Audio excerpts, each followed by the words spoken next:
नमस्कार. अंकिताचं रेसिपी मराठी या चॅनलवरती आपले अगदी मनापासून स्वागत आहे. चला तर आज इथे आपण बनवणार आहे पावभाजी रेसिपी. अगदी साध्या पद्धतीने पावभाजी कसा बनवायचा आणि मी साहित्यामध्ये पावभाजी कसा बनवायचा ते इथे पाहूयात. अगदी झटपट आणि सिंपल अशी ही आपली रेसिपी असणार आहे. तर इथे पाहू शकता मस्त अशी आपली इथे पावभाजी बनवून तयार आहे. अशी पावभाजी कशी बनवायची ते इथे आपण पाहणार आहेत. चला तर रेसिपीला सुरुवात करूया.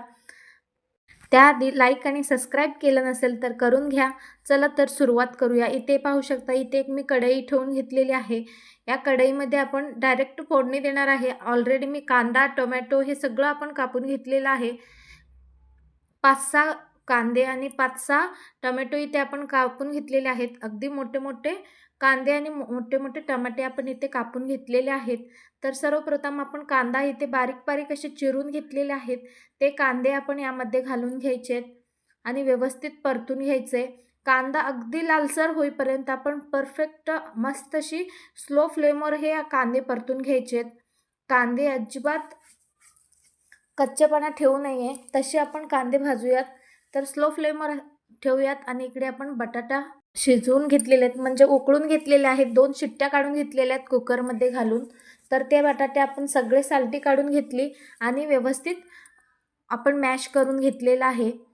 चला तर इथे पाहू शकता कांदाही आपला लालसर असा झालेला आहे.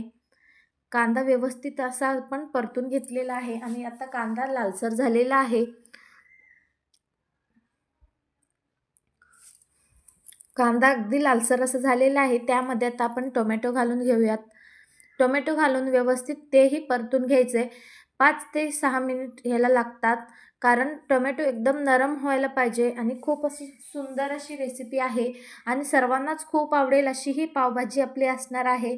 तर एकही स्टेप न मिस करता संपूर्ण रेसिपी पहा.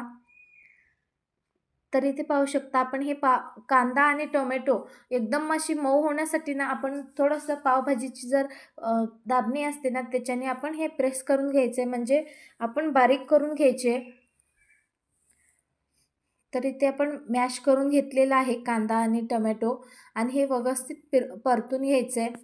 व्यवस्थित परतून घ्यायचे आणि त्यानंतर इकडे आपण अद्रक, लसूण आपण वाटून घेऊयात. अद्रक, लसूण आणि कोथिंबीर हे तिन्ही आपण मिक्सर करून घेऊयात. जर तुम्हाला नको असेल तर तुम्ही फक्त अद्रक आणि लसूण हे दोन्हीही तुम्ही वाटण बनवून घेऊ शकता. तर इथे आपलं वाटण तयार आहे ते आपण यामध्ये घालून घेऊयात. कांदा आणि टोमॅटो व्यवस्थित मऊ झालेला आहे आणि त्यामध्ये